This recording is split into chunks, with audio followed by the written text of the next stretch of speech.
Selamat datang di Liputan 79 bersama saya Akbar Nurdin yang akan menyampaikan berita terupdate dari BP Jam Sostek dalam sepekan.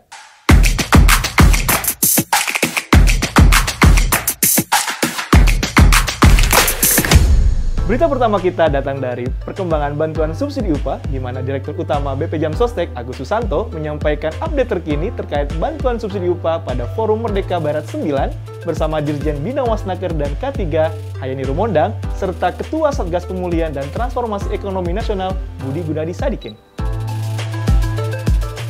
Agus mengatakan bahwa total data rekening pekerja yang sudah masuk ke BP Jam Sostek sebanyak 14,7 juta. Dan setelah dilakukan validasi, didapatkan 11,8 juta data rekening yang akan diproses lebih lanjut. Gelombang pertama 2,5 juta, kemudian gelombang kedua 3 juta, gelombang ketiga 3,5 juta, gelombang ke-4 2,8 juta, sehingga total data nomor rekening yang sudah kita serahkan ke Kementerian Kerja sejumlah 11,8 juta nomor rekening bank yang siap ditransfer. Pada kesempatan yang sama, Hayani Rumondang menjelaskan bahwa Kementerian Ketenagakerjaan juga melakukan pengecekan kelengkapan syarat dan data yang telah diserahkan kepada BP Jam Sostek, di mana proses internal ini membutuhkan waktu paling lama 4 hari. Sementara itu, Ketua Satgas PEN Budi Gunadi Sadikin mengatakan target penerimaan bantuan subsidi upah ini adalah sebanyak 15,7 juta pekerja dengan anggaran 37,8 triliun rupiah. Diharapkan pada bantuan tahap 1 dapat selesai tersalurkan dalam 5 gelombang.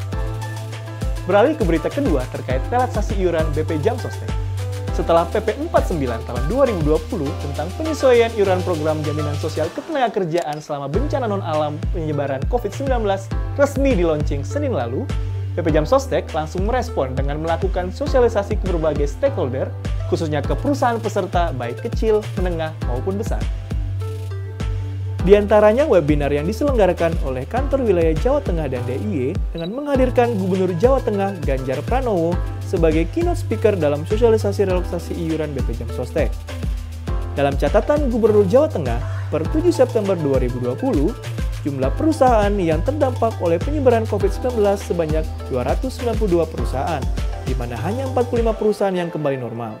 Agar kita bisa mencari harmoni yang terbaik, bagaimana sih kehadiran pemerintah dalam membantu perusahaan, membantu kawan-kawan buruh sehingga bisa lebih baik. Kira-kira tujuan relaksasi yang diberikan ini apa sih?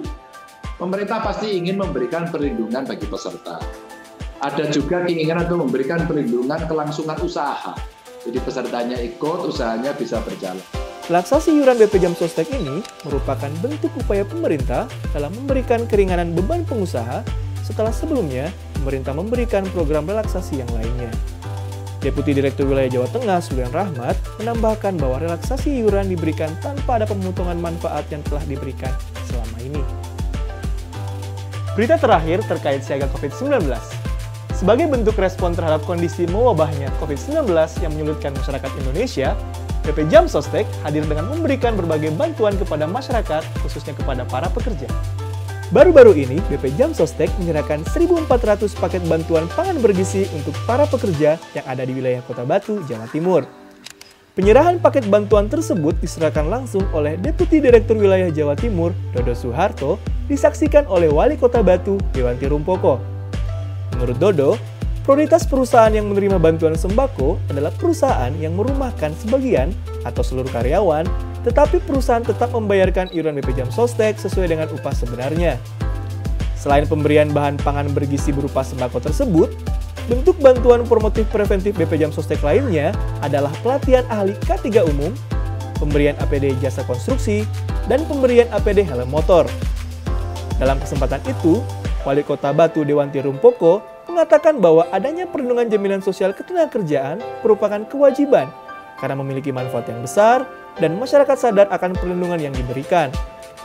Dewanti mengharapkan seluruh masyarakat, perusahaan, dan non-ASN bisa menjadi peserta BP Jam Sostek untuk memberikan proteksi diri sejak dini dan perekonomian keluarga tetap terjamin.